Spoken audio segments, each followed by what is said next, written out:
global economy is fundamentally different today than it was yesterday. Our old relationship with the United States is over. Well, this is a tragedy.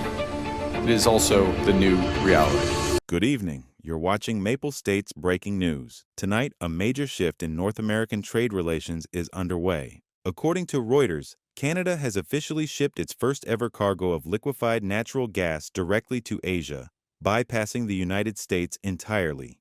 It's a $40 billion project, the largest private investment in Canadian history, and it marks a defining moment in Canada's economic independence. At the same time, U.S. President Donald Trump has escalated his trade offensive, announcing new 50% tariffs on imported copper under Section 232 of the U.S. Trade Act. And now, today we're doing copper. I believe the tariff on copper, we're going to make it 50%. The White House says the move protects national security. Tariffs will help rebuild back our American copper industry and strengthen our national defense. American industries depend on copper, and they should be made in America.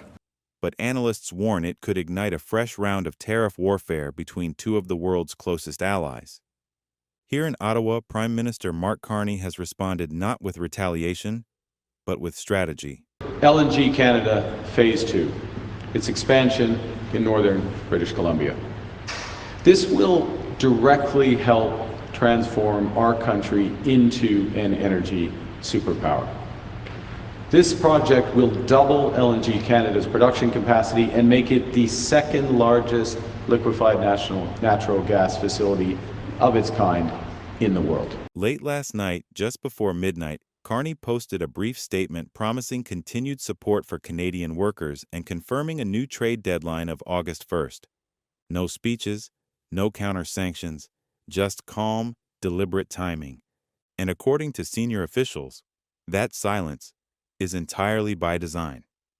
This breaking development could reshape the energy balance across North America. Canada's Pacific LNG exports are now reaching Asia in half the time it takes U.S. tankers to cross from the Gulf Coast. And for the first time in generations, Canadian energy is moving east and west, not just south. Let's go deeper into what's unfolding behind tonight's headlines. For decades, Statistics Canada data shows that 97% of Canadian oil and gas exports flowed to the United States, locking our economy into a single market. That dependency made Ottawa vulnerable each time Washington moved the tariff lever. Now, experts say Canada's quietly rewriting that equation. The new cross-country pipeline, now being fast-tracked through Alberta and BC, would link the oil sands directly to the Pacific, bypassing U.S. refineries altogether. Energy historians call it a once-in-a-generation reroute of Canadian power. Reuters confirms that in early July, LNG Canada shipped its first cargo from Kitimat to North Asia, a journey of roughly 10 days. By contrast, an American LNG tanker from the Gulf Coast takes nearly 20. It's part of a $40 billion project backed by Shell, PetroChina, Mitsubishi, and Kogas, the largest private investment in Canadian history. And for the first time, Canada is not just an exporter to the U.S., it's a player in the global energy market. With tankers leaving BC ports and new pipelines under construction, Canada is no longer boxed in. It's quietly opening a door Washington never expected to see swing wide open. Bloomberg reports that on July 9th, President Trump announced new 50% tariffs on imported copper under Section 232, calling it a national security measure. That's on top of the existing steel and aluminum duties from May. We need to protect American industry, and we won't let our allies take advantage of us any longer.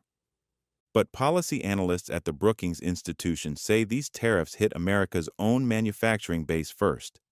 Copper is the lifeblood of electric vehicles, power grids, and semiconductors, industries that depend heavily on Canadian and Asian supply chains.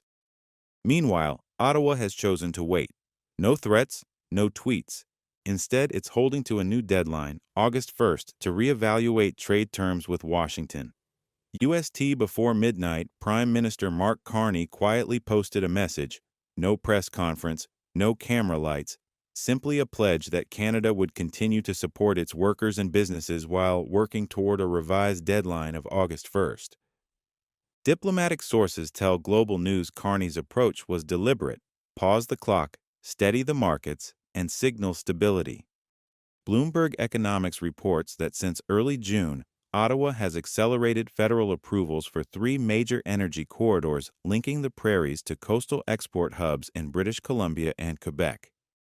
These routes reduce dependence on U.S. infrastructure and open new markets in Japan, South Korea, and Vietnam. According to the Canadian energy regulator, the combined projects could add up to 1.8 million barrels per day of export capacity by 2027. Trump's tariffs may grab headlines, but Canada's pipes and ports are writing the longer story, one of resilience and redirection. Meanwhile, the Toronto Stock Exchange saw only a minor 0.4% dip after Trump's announcement, a sign that markets believe Ottawa will maintain stability. By contrast, U.S. refiners in the Midwest, who depend on Canadian crude, warn of price spikes if trade flows tighten. And somewhere between those two approaches, the future of North American trade is quietly being redrawn. If you believe Canada's strength lies in strategy, not sound bites, subscribe to Maple States, because in times of noise, clarity is power.